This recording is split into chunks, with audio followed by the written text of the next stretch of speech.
গুলি গণবো। হ্যাঁ, 1 2 3 4 5 6 7 9 7 16 রাউন্ড। ঠিক আছে।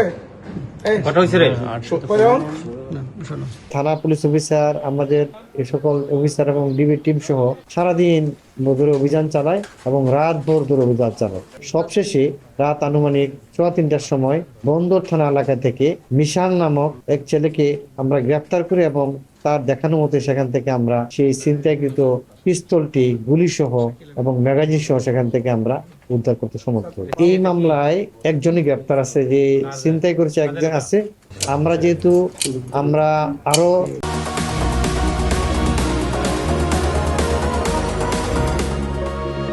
বিভিন্ন জায়গায় অভিযান করেছি, সেখানে আমরা সন্দিগ্ধ, সেখানে আরো কিছু চাপাতি পেয়েছি, সেখানে আরো দুজন আছে।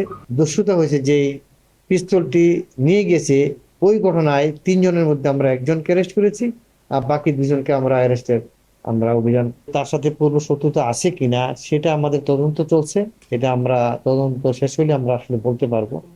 আর যেটা বললেন যে আপনি যে পুলিশের কাছ থেকে অস্ত্র ছিনে নিচ্ছে নগরবাসীর নিরাপত্তা নিশ্চয়তা কি, আপনারা জানেন যে ইতিমধ্যে আমরা এই নগরবাসীর জনগণকে নিরাপদে রাখার জন্য আমাদের প্রতিনিয়ত ড্রাইভ চলছে। সে নির্বাচনের আগ থেকে এবং গত রমজানে ব্লক রেড চলছে এবং অনেক ডাকাত ধরেছি, ছিনতাইকারী ধরেছি এবং এই প্রক্রিয়া অব্যাহত আছে। পুলিশের কাছ থেকে অস্ত্র উঠার পর থেকে আমরা 24 ঘন্টার ভিতরেই কিন্তু আমরা মূল আসামি গ্রেফতার সহ আমরা অস্ত্র উদ্ধার করতে পেরেছি।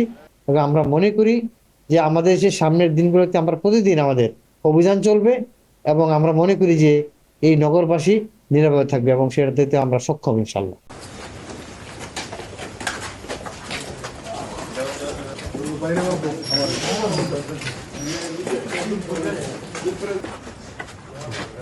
কথা কিছু বলো না, কথা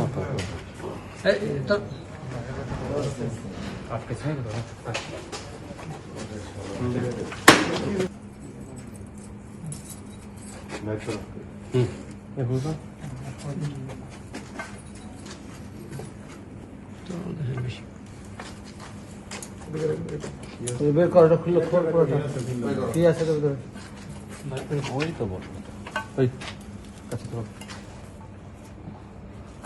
তুমি কি ভাইয়া শাকিল এটা কি 2 3 4 5 6 7 8 এটা খুলবো স্যার। দুটাই নিয়ে গেছে। সাবধানে হ্যাঁ ওটা, হ্যাঁ ওটা ওই একটা আছে। 1 2 3 4 5 6 7 9 7 16 রাউন্ড। ঠিক আছে। কটা হয়েছে রে? 16 রাউন্ড।